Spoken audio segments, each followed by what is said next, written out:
Hello दोस्तों, आप सभी को नवरात्रि के 5वें दिवस की हार्दिक शुभकामनाएं। नवरात्रि के 5वें दिवस के दिन माता स्कंद माता के स्वरूप की पूजा की जाती है। माता के इस स्वरूप को यह नाम भगवान कार्तिकेय के कारण मिला है। दरअसल भगवान कार्तिकेय का नाम स्कंद है और माँ दुर्गा के इसी स्वरूप द्वारा कुमार कार्तिकेय को जन्म देने के कारण वह स्कंद माता कहलाई। स्कंद माता को पीला रंग बहुत ही ज़्यादा पसंद है, अतः इस दिन स्नान आदि के बाद पीले वस्त्र पहने और फिर देवी को पीला चंदन, पीली चुनरी, पीली चूड़ियाँ, पीले फूल अर्पित करें। माता स्कंद माता को केले का भोग अति प्रिय है।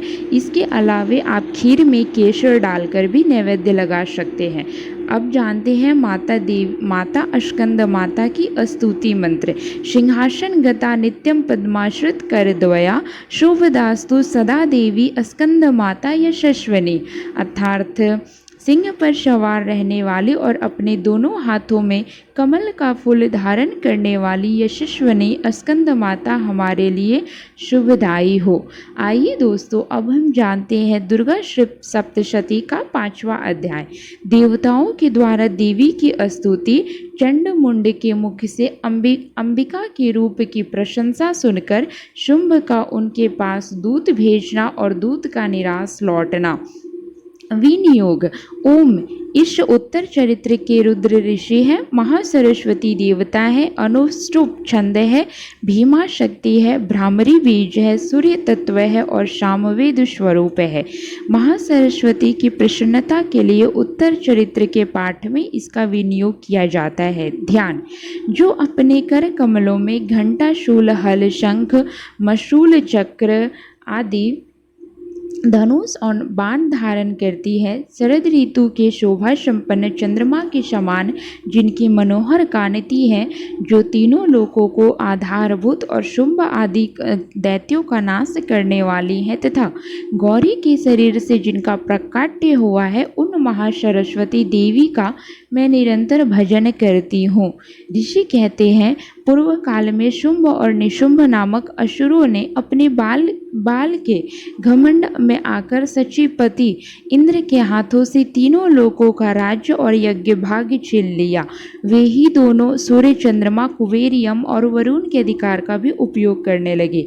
वायु और अग्नि का कार्य भी वे ही करने लगे। उन दोनों ने सभी देवताओं को अपमानित, राज्य भ्रष्ट, पराजित तथा अधिकारहीन करके स्वर्ग से निकाल दिया। उन दोनों महान असुरों से तिरस्कृत देवताओं ने अपराजिता देवी का स्मरण किया और सोचा, जगदम्बा ने हम लोगों को वर दिया था कि आपत्ति काल में स्मरण करने पर मैं तुम्हारी सभी आपत्तियों को तत्काल नष्ट कर दूंगी। यह विचार कर देवता गिरिराज हिमालय पर गए और वहां भगवती विष्णु माया की स्तुति करने लगे। देवता बोले, देवी को नमस्कार है, महादेवी शिवा को सर्वदा नमस्कार है, पर प्रकृति एवं भद्रा को प्रणाम है।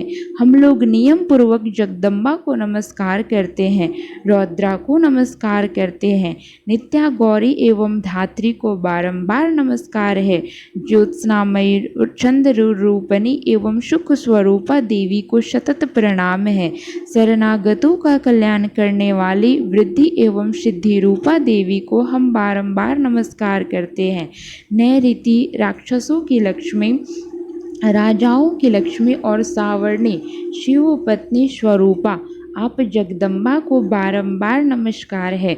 दुर्गा दुर्ग पारा, दुर्गम संकट से पार उतारने वाली, सारा सबकी सारभूता, सर्वकारिणी ख्याति कृष्णा और ध्रुमा देवी को सर्वदा नमस्कार है।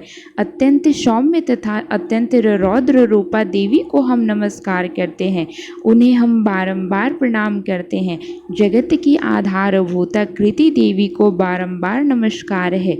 जो देवी सभी प्राणियों में विष्णु माया के नाम से कही जाती है, उनको नमस्कार है, उनको बारंबार नमस्कार है। जो देवी सभी प्राणियों में चेतना कहलाती हैं, उनको नमस्कार है, उनको बारंबार नमस्कार है। जो देवी सभी प्राणियों में बुद्धि रूप से स्थिर है, उनको नमस्कार है, उनको बारंबार नमस्कार है। जो देवी सभी प्राणियों में निद्रा रूप से स्थित है उनको नमस्कार है, उनको बारंबार नमस्कार है। जो देवी सभी प्राणियों में क्षुधा रूप से स्थित हैं उनको नमस्कार है, उनको बारंबार नमस्कार है। जो देवी सभी प्राणियों में छाया रूप में स्थित हैं उनको नमस्कार है, उनको बारंबार नमस्कार है।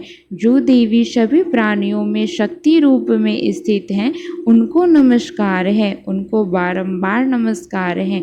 जो देवी सभी प्राणियों में तृष्णा रूप से स्थित हैं उनको नमस्कार है, उनको बारंबार नमस्कार है। जो देवी सभी प्राणियों में शांति क्षमा रूप से स्थित हैं उनको नमस्कार है, उनको बारंबार नमस्कार है। जो देवी सभी प्राणियों में जाति रूप से स्थित हैं उनको नमस्कार है, उनको बारंबार नमस्कार है। जो देवी सभी प्राणियों में लज्जा रूप से स्थित हैं उनको नमस्कार है, उनको बारंबार नमस्कार है। जो देवी सभी प्राणियों में शांति रूप में स्थित हैं उनको नमस्कार है, उनको बारंबार नमस्कार है। जो देवी सभी प्राणियों में श्रद्धा रूप से स्थित हैं उनको नमस्कार है, उनको बारंबार नमस्कार है। जो देवी सभी प्राणियों में कांति रूप में स्थित हैं उनको नमस्कार है, उनको बारंबार नमस्कार है। जो देवी सभी प्राणियों में लक्ष्मी रूप में स्थित हैं उनको नमस्कार है, उनको बारंबार नमस्कार है। जो देवी सभी प्राणियों में वृत्ति रूप में स्थित हैं उनको नमस्कार है, उनको बारंबार नमस्कार है। जो देवी सभी प्राणियों में स्मृति रूप में स्थित हैं उनको नमस्कार है, उनको बारंबार नमस्कार है। जो देवी सभी प्राणियों में दया रूप में स्थित हैं उनको नमस्कार है, उनको बारंबार नमस्कार है। जो देवी सभी प्राणियों में तुष्टि रूप में स्थित हैं उनको नमस्कार है, उनको बारंबार नमस्कार है। जो देवी सभी प्राणियों में माता रूप से स्थित हैं उनको नमस्कार है, उनको बारंबार नमस्कार है। जो देवी सभी प्राणियों में भ्रांति रूप में स्थित हैं उनको नमस्कार है, उनको बारंबार नमस्कार है। जो जीवों के इंद्रिय वर्ग की अधिष्ठात्री देवी एवं सभी प्राणियों में सदा व्याप्त रहने वाली उन व्याप्ति देवी को बारंबार नमस्कार है। जो देवी चैतन्य रूप से इस संपूर्ण जगत को व्याप्त करके स्थित हैं उनको नमस्कार है, उनको बारंबार नमस्कार है। पूर्व काल में अपनी अभिष्ट की प्राप्ति होने से देवताओं ने जिनकी स्तुति की तथा देवराज इंद्र ने बहुत दिनों तक जिनका सेवन किया वह कल्याण की साधनभूता ईश्वरी हमारा कल्याण और मंगल करे तथा सारी आपत्तियों का नाश कर डाले। उदंड दैत्यों से सताए हुए हम सभी देवता जिन परमेश्वरी इसको इस समय आकर नमस्कार करते तथा जो भक्ति से विनम्र पुरुषों द्वारा स्मरण की जाने पर तत्काल ही संपूर्ण विपत्तियों का नाश कर देती हैं, वे जगदम्बा हमारा संकट दूर करे। ऋषि कहते हैं, राजन, इस प्रकार जब देवता स्तुति कर रहे थे उस समय पार्वती देवी गंगा जी के जल में स्नान करने के लिए वहां आई। उन सुंदर भौहों वाली भगवती ने देवताओं से पूछा, आप लोग यहाँ किसकी स्तुति करते हैं? तब उन्हीं के शरीर के कोष से प्रकट हुई शिवा देवी बोली, शुंभ दैत्य से तिरस्कृत और युद्ध में निशुंभ से पराजित हो यहाँ एकत्रित हुए ये समस्त देवता यह मेरी ही स्तुति कर रहे हैं। पार्वती जी के शरीर कोष से अंबिका का प्रादुर्भाव हुआ था, इसलिए वे समस्त लोकों में कौशिकी कही जाती हैं। कौशिकी के प्रकट होने के बाद पार्वती देवी का शरीर काले रंग का हो गया, अतः वे हिमालय में रहने वाली कलिका देवी के नाम से व्याख्यात हुई। तदनंतर शुंभ निशुंभ के भृत्य चंड मुंड वहां आए और उन्होंने परम मनोहर रूप धारण करने वाली अंबिका देवी को देखा। फिर वे निशुंभ के पास जाकर बोले, महाराज, एक अत्यंत मनोहर स्त्री है जो अपनी दिव्य कांति से हिमालय को प्रकाशित कर रही है। वैसा उत्तम रूप कहीं किसी ने न देखा होगा। असुरेश्वर, पता लगाइए वह देवी कौन है और उसे ले लीजिए। स्त्रियों में तो वह रत्न है, वह उसका उसका प्रत्येक अंग बहुत सुंदर है तथा वह अपने श्री अंगों की प्रभा से संपूर्ण दिशाओं में प्रकाश फैला रही है। दैत्यराज, अभी वह हिमालय पर ही मौजूद है, आप उसे देख सकते हैं। प्रभु, तीनों लोकों में मणि, हाथी और घोड़े आदि जितने भी रत्न हैं, वे सब इस समय आपके घर में शोभा पाते हैं। हाथियों में रत्नभूत ऐरावत, यह पारिजात का वृक्ष और यह उच्च श्रवः घोड़ा, यह सब आपने इंद्र से ले लिया है। हंसों से जुता हुआ यह विमान आपके आंगन में शोभा पाता है। यह रत्नभूत अद्भुत विमान जो पहले ब्रह्मा जी के पास था, अब आपके पास है। यह महापद्य नामक निधि आप कुबेर से छीन लाए हैं। समुद्र ने भी आपको किलंकली नामक माला भेंट की है, जो केसरों से सुशोभित है और जिसके कमल कभी कुमलाते नहीं हैं। सुवर्ण की वर्षा करने वाला वरुण का छत्र भी आपके घर में शोभा पाता है तथा यह श्रेष्ठ रथ जो पहले प्रजापति के अधिकार में था, वह सब आपके पास मौजूद है।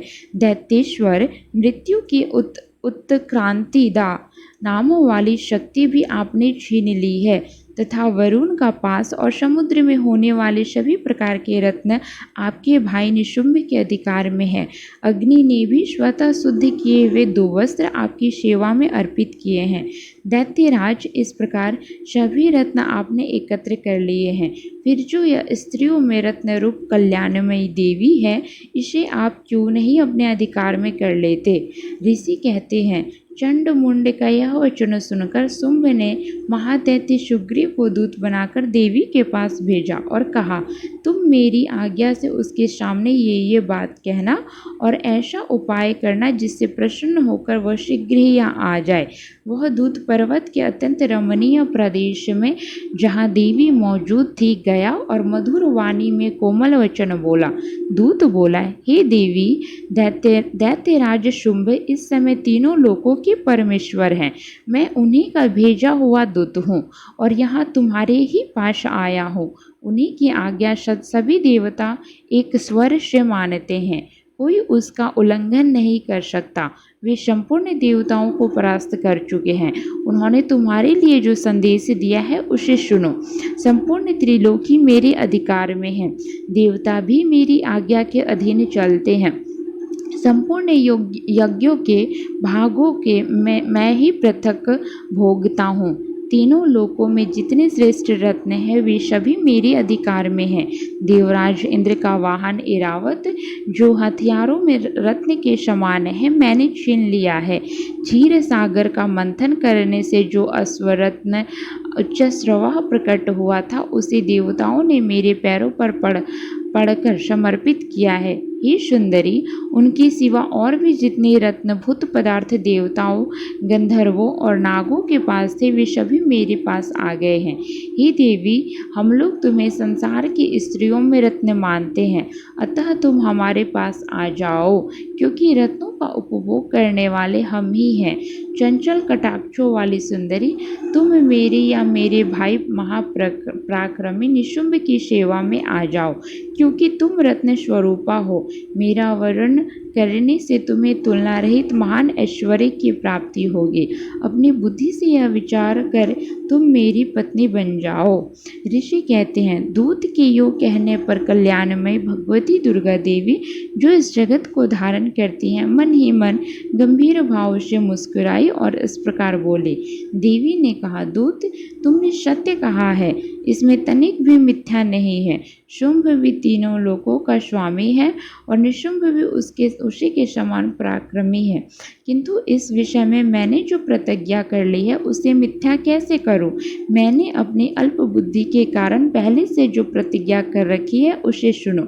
जो मुझसे संग्राम में जीत लेगा, जो मेरे अभिमान को चूर कर देगा तथा संसार में जो मेरे समान बलवान होगा, वही मेरा स्वामी होगा। इसलिए शुंभ अथवा महादैत्य निशुंभ स्वयं ही यहाँ पधारे और मुझे जीत कर शीघ्र ही मेरा पानी ग्रहण कर ले। इसमें विलंब की क्या आवश्यकता है? दूत बोला, देवी, तुम घमंड में भरी हो। मेरे सामने ऐसी बातें ना करो। तीनों लोकों में कौन ऐसा पुरुष है जो शुंभ निशुंभ के सामने खड़ा हो सके? देवी, अन्य दैत्यों के सामने भी सारे देवता युद्ध में नहीं ठहर सकते, फिर तुम अकेली स्त्री होकर कैसे ठहर सकती हो?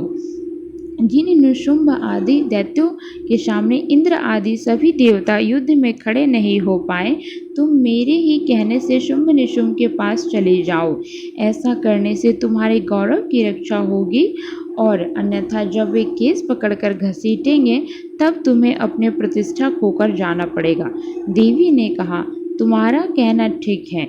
शुंभ बलवान है और निशुंभ भी बड़ा पराक्रमी है, किंतु क्या करूं? मैंने पहले बिना सोचे समझे प्रतिज्ञा कर ली है, अतः अब तुम जाओ। मैंने तुमसे जो कुछ कहा है वह सभी दैत्यराज से आदरपूर्वक कहना, फिर जो उचित जान पड़े करें। इस प्रकार श्री मार्कंडेय पुराण में सार्वजनिक मनवंतरी कथा के अंतर्गत देवी महात्म्य में देवी दूत संवाद नामक 5वां अध्याय पूर्ण हुआ।